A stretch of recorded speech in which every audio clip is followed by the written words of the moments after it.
Narito na ang recap ng One Piece episode 1170, ang pinakabagong episode. Kung hindi nyo pa napapanood ang nakaraang recap, nasa playlist na ito ng channel, kaya panoorin nyo muna para tuloy-tuloy ang kwento. Simulan na natin. Hinawakan na agad ni Zoro ang kanyang malaking espada, handang tadtaran ang matandang kupal, habang inuulit naman ni Gaban na kahit ang pinakamasasamang kontrabida ay ayaw na mapalaya si Loki. Kaya kung kaya raw nila, kunin nila ang susi sa kanya. Walang nakakaintindi sa nangyayari, at maging ang kakaibang si Road ay napatanong kung ano ba talaga ang ginagawa ng matanda. Samantalang nagtaka naman si Nami kung hindi ba sila dinala roon para hanapin ang susi. Nagtanong si Luffy kung bakit kailangan pa nilang gawin yun kung pwede namang ibigay na lang ni Gaban ang susi. Pero sinabi ni Gaban na kung ganoon siya kate-cut, ibig sabihin ay hindi niya kayang talunin ng isang simpleng retiradong matanda. Sa mismong sandaling yun, sumugod agad si Luffy habang sinisigawan siya na ipapalunok niya ang mga sinabi nito. Naghanda rin si Zoro na umalalay at naalala ang sinabi ni Colon na ang kanyang ama ang pinakamalakas na piratang nakita niya. Damamba si Luffy mula sa isang haligi at lumipad patungo sa matanda habang iniikot ang kanyang braso na parang Beyblade. Sinubukan niyang agawin agad ang susi, pero walang kahirap-hirap itong naiwasan ng matanda. Sunod-sunod pa siyang umatake ng hindi mabilang, pero hindi man lang niya nahawakan ang susi dahil napakalakas ng observation haki ng matanda. Napabuntong hininga si Luffy at sinabing gusto lang niyang matapos agad ang problema kay Loki para makabalik na sila sa handaan.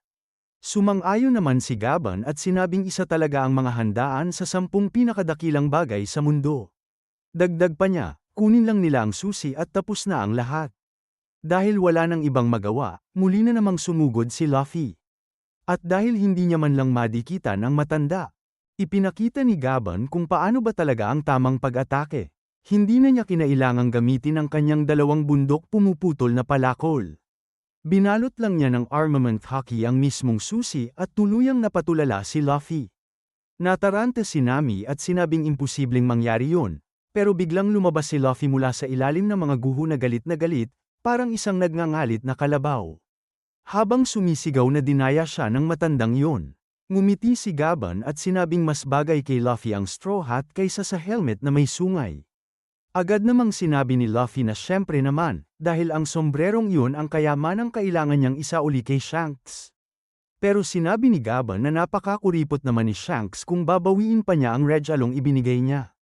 Syempre, lalo lang nagalit si Luffy at sinabing wala itong alam. Hindi raw nito kilala si Shanks at wala itong karapatang magsalita ng ganoon tungkol sa kanya. Ang hindi lang alam ni Luffy, matagal nang kilala ni Gaban si Shanks bago pa man siya ipinanganak. Sinubukan ni Luffy na kunin ang susi sa kung ano-anong paraan, umaatake mula sa kung saan-saang direksyon, pero naiwasan lahat iyon ng balbas saradong matanda. Sa isang kisap mata, bigla itong sumulpot sa harapan niya na may nakakatakot na ngiti na siyang nagpang-inig kay Luffy. Kunwari ay aatake ito mula sa kanan, pero nang magdepensa si Luffy, bigla nitong ipinukpok ang susi sa ibabaw ng ulo niya at parang nag-skate pa habang pinadiin yun. Sa sobrang lakas ng tama, halos malunok ni Luffy ang higanteng susi at muntik na itong lumabas sa utak niya. Tumilapon siya ng napakalayo na halos mabaon na sa ilalim ng lupa. Tuluyang nalito si Nami sa nangyayari.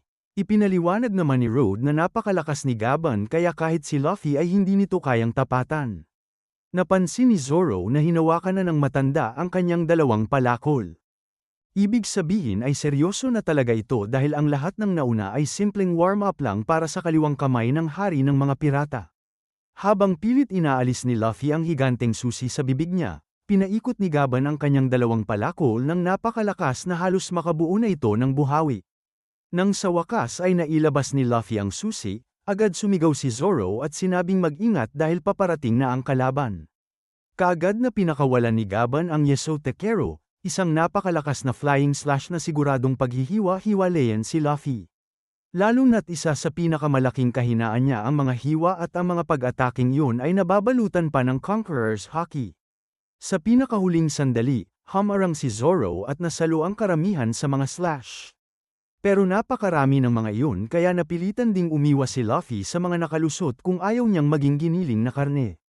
Sa isang iglap, Nawasak ang mga pader at mas malaki pa ang pinsalang nagawa ng matandang iyon kaysa sa naging labanan nina Loki at Haring Herald. Nagsimulang gumuho ang mga bato at ginamit ni Road ang sarili niyang katawan para protektahan si Nami. Sa matinding pagsisikap, naitaboy ni Zoro ang napakalakas na slash at naibalik yun paitaas hanggang sa nahati pa ang isang ulap sa kalangitan. Doon mo talaga makikita kung gaano kalupit ang matandang yun dahil kaya niyang sabayan ang isang yangko at ang kanang kamay nito nang walang kahirap-hirap. Pero napagtanto na ngayon ni Luffy na kailangan na niyang lumaban ng seryoso kung gusto niyang manalo laban sa baliw na yun. Kaya agad niyang ginamit ang Gear 5 para ipakita kung sino talaga ang hari sa laban. Tinawag niya si Zoro para tuluyan na nilang tapusin ang matandang yun. Napahanga si Gaban at sinabing yun pala ang tanyag na anyong may puting buhok. Pagkatapos ay sinabi ni na Luffy at Zoro na maghanda na siya at tikman ang impyerno. Sabay silang sumugod ng buong bilis. Pero nang akala nilang matatapos na nila ang matandang yun, bigla na lang itong sumuko. Dahil doon, diretsyong bumangga sina Luffy at Zoro sa pader. Paglabas nila mula sa mga guho, galit na galit silang sumisigaw at pinapatigil ang matanda sa pagiging pabago-bago ng isip. Tumawa lang si Gaban at sinabing biro lang naman ang lahat. Pero muntik nang ipadala ng biro niyang iyon si Luffy sa kabilang buhay. Sinabi pa ng matanda na ang mahalaga ay ligtas naman ang lahat. Pagkatapos ay pinatingin niya ang dalawa sa likuran nila dahil hawak na pala nila ang susi. Susubukan sanang sabihin ni Road ang totoo na ang matandang iyon ang kaliwang kamay ng hari ng mga pirata, pero pinigilan siya ni Gaban at sinabing hindi pa iyon ang tamang oras.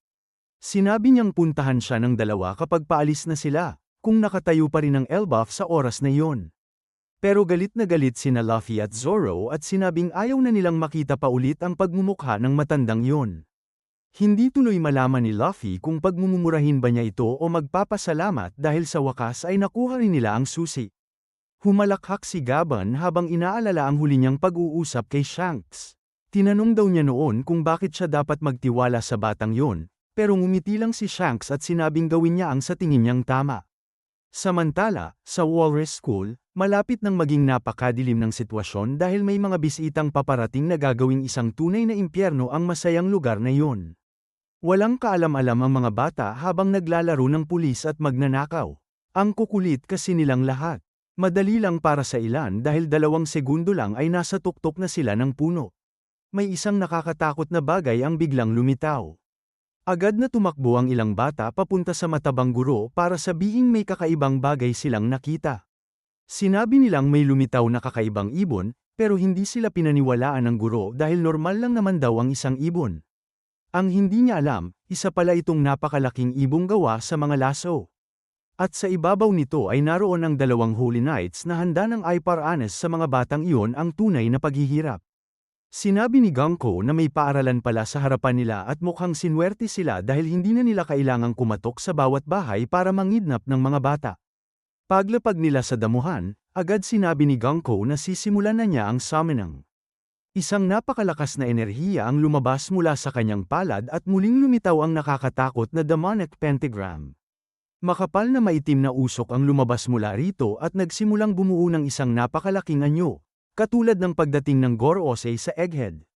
Pero sa sobrang taas ng nililikhang anyo, parang si Imu mismo ang kanilang ipinapatawag habang nababalot ng misteryosong kidlat ang buong lugar. Siya si Saint Summers, Holy Knight ng Shepherd family, at nagsasalita pa rin siya ng mag-isa na parabang hindi pa niya napapansing na teleport na pala siya. Ang isa pang kakaibang lalaki ay si Saint Killingham, Holy Knight ng Remo Shifu family. Nagulat ang balbas saradong lalaki at tinanong kung ano ang ginagawa ni Killingham sa bahay niya. Pagkatapos ay ganoon din ang tanong niya kina Shamrock at Gangko. Namula naman si Gangko at nahiya dahil naka-underwear lang ang matanda. Samantala, parehong nabigla ang 2 Holy Knights nang mapagtantong nasa Elbaf na pala sila.